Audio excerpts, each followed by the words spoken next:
Everybody wants to be in flow state cause it's the healthiest state of the brain where you are so focused in your task that you lose track of time. But in this distracted world, flow state seems impossible. But after reading these books, I realized something important. Flow is not random. There is actually a psychological formula behind it. Flow happens when there is a balance between challenge and skill.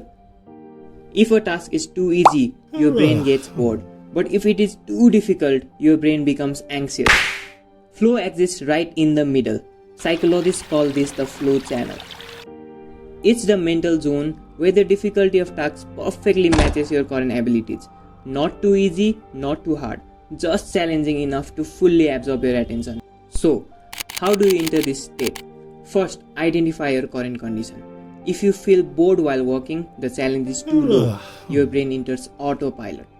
Your attention starts wandering and suddenly you end up scrolling your phone. In that case, create a challenge for yourself.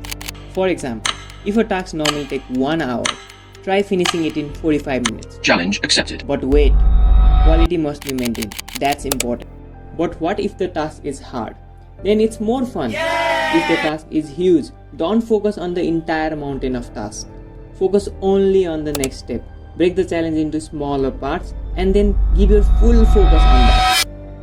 And if the task still feels too difficult, it may simply mean your current skill level is not ready yet. At that time, take a step back and learn the missing skill first. Then come back stronger. This helps you upskill on your task. And here is the beautiful part about flow state. The more you enter it, the more your skill grows. And as your skill grows, you might get bored in the task you once felt impossible.